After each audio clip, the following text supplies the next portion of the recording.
Eu posso dizer que essa foi uma lista difícil de fazer. Não porque tinha tanto filme bom que eu não conseguia me decidir, era o contrário mesmo. E o que eu quero dizer com isso? É que nem todos os filmes dessa lista são filmes pelos quais eu me apaixonei. São simplesmente os que se saíram melhor esse ano. Os que eu me apaixonei mesmo são o primeiro e o segundo lugar. E sim, eu não vou dar sinopse dos filmes aqui pra não ficar muito repetitivo e sim dizer por que eu gostei de cada um. Mas se você não tiver visto algum dos filmes dessa lista, aqui em cima vai estar o card da minha crítica de cada filme que eu for falando. Essa lista é inteiramente baseada em gosto pessoal, ou seja, um top 5 completamente baseado na minha opinião, tá bom? Mas eu quero muito saber o seu top 5 também, então antes de eu começar a falar dos filmes, pausa aqui o vídeo, corre lá pros comentários e me conta o seu top 5 pra você poder ir comparando com o meu. Vamos ver aí se a gente tem uns gostos em comum. Agora bora lá. Em quinto lugar temos o mais loucão do ano, mais louco que Hereditário, odiado por todos ao meu redor, principalmente pela sua duração gigantesca, que é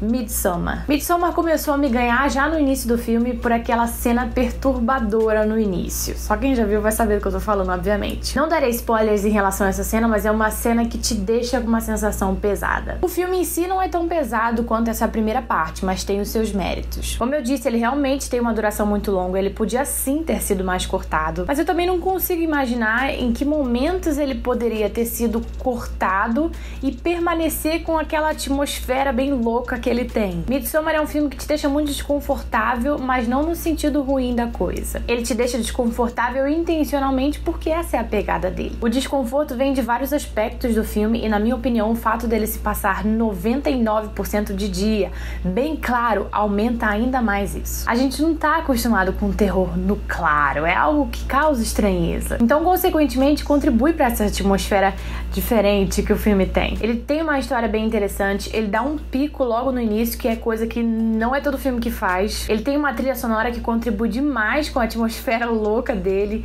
uma fotografia linda, e é por isso que ele entrou pra essa lista e ganhou o quinto lugar. Em quarto lugar, temos um filme bem menos pesado do que o quinto, bem menos mesmo, que tem uma pegada mais adolescente, mas isso não faz ele ser ruim, que é Histórias Assustadoras pra Contar no Escuro. A pegada adolescente do filme se deve principalmente ao fato dos seus protagonistas serem adolescentes que resolvem entrar numa casa assombrada no dia do Halloween. Parece bem clichêzão, né? Mas na minha opinião não foi. Ele conseguiu se destacar dos filmes do gênero parecidos, mesmo pegando um pouquinho de vários elementos clássicos do terror. Pra mim essa mistura ficou boa porque tinha uma história legal de verdade pra sustentar, uma boa base. Não adianta você pegar vários elementos do terror e colocá-los em uma base ruim. O filme trabalha com uma temática que traz várias historinhas diferentes, vários monstros diferentes, isso faz ele ficar muito dinâmico. Você tá sempre interessado na história que vem a seguir, no próximo monstro, em como tal pessoa vai morrer. O único problema pra mim foram os jumpscares, mas isso dá pra relevar. As histórias são sempre legais, sempre muito criativas, o CGI é muito bom, é convincente e por isso Histórias Assustadoras pra Contar no Escuro ganhou o quarto lugar dessa lista. Em terceiro lugar, um filme baseado em uma história do mestre Stephen King,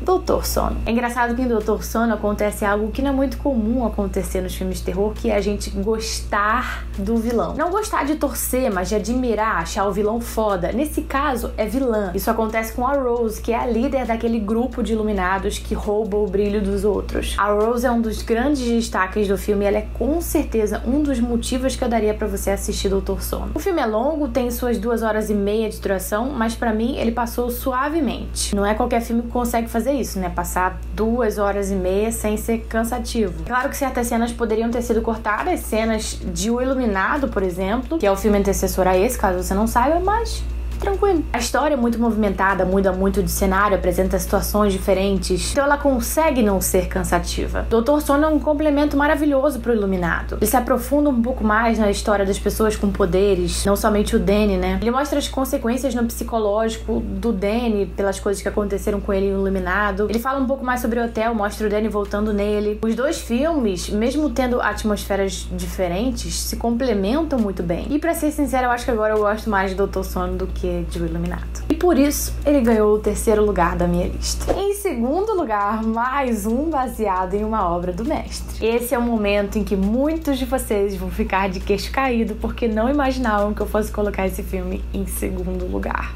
It Parte 2. Sim, eu também fiquei surpresa comigo mesma. Um filme que eu tanto aguardei, que eu tanto amo, ficar em segundo lugar. Mas já já vocês vão entender por que o primeiro lugar merece estar em primeiro lugar. Mas eu já acrescento aqui que também se deve ao fato de eu preferir a parte 1 do que a parte 2, de eu ter gostado mais da parte 1 do que da 2. Essa parte 2 manteve a qualidade de tudo, inclusive do terror, que ela trouxe cenas de morte maravilhosas, fortes, super criativas, lindas em todos os aspectos. Mas a parte 1 teve toda a magia das crianças. Tudo é diferente quando é com criança. A criança mostra um medo mais genuíno, sabe? Atuações do elenco adulto nessa segunda parte foi maravilhosa também, mas eu tenho um carinho especial pelo elenco infantil de It. E é principalmente por isso que a parte 1 é minha favorita. E é por isso que eu amei tanto o fato do elenco infantil aparecer bastante nessa segunda parte através dos flashbacks. Os flashbacks foram bem criticados por aí, muita gente achou exagerado, acharam que não tinha necessidade de mostrar mais cenas da coisa atacando eles quando crianças. Eu discordo completamente. Eu adorei ver mais sobre a amizade deles. Amei ver mais cenas do elenco infantil lidando com Pennywise. Então os flashbacks, pra mim, só adicionaram. O elenco adulto conseguiu representar bem as características dos personagens infantis. Foi um elenco muito bem escolhido. Eu gostei bastante do alívio cômico do filme também. Poderia ter sido cortado em algumas cenas, porque tirou a seriedade um pouquinho de algumas cenas, mas ainda assim, pra mim, adicionou leveza ao filme. Outro ponto positivo dessa parte 2 é a gente conhecer um pouco mais a coisa, que é algo que naturalmente deixou as pessoas curiosas no primeiro filme. Eu assisti de parte 2 4 vezes no cinema, porque sinceramente pra mim,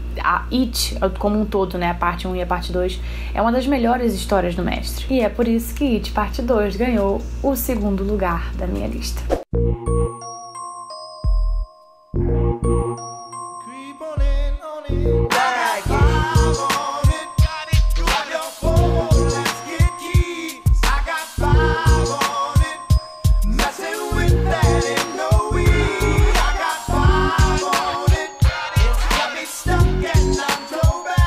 Primeiro lugar merecidíssimo. Jordan Peele já tinha ganhado meu coração com Corra, e com Nós ele só selou esse amor. Eu assisti Nós 3 vezes no cinema, gente, 3 vezes. Quando eu assisti, eu saía igual uma louca recomendando pra todo mundo. Eu fiz minha amiga que tem medo de filmes de terror e ver, e eu fui junto com ela, claro.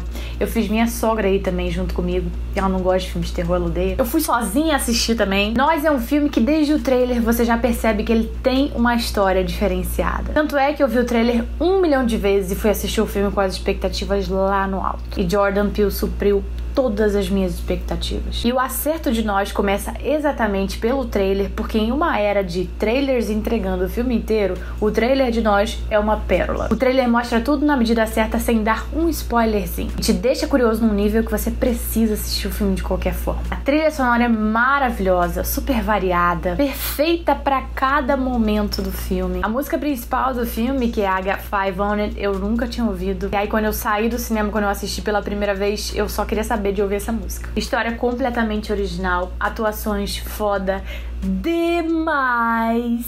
Certeza de imersão 100%, plot twist de lamber os dedos e de quebra, uma crítica social sinistra por trás de uma história que por si já era foda. Nós não entrou somente pra minha lista de melhores filmes de terror de 2019, mas pra minha lista de filmes favoritos de terror da vida. Cara, é muito difícil entrar pra essa lista, tem pouquíssimos filmes lá. Pelo amor de Deus, tu ainda não assistiu Nós? Faz esse bem pra tua vida, tá? Eu vou deixar todos os links com as minhas críticas desses filmes todos que eu falei aqui no vídeo, aqui embaixo na descrição pra vocês assistirem, caso não tenham visto alguma. Que venha 2020 com muita coisa boa pro terror, porque terror é só amor, gente. Me segue lá no Instagram pra ficar ligadinho nos próximos vídeos aqui no canal e nos próximos lançamentos de terror no cinema que eu tô sempre avisando por lá. @KateGinger, tá bom?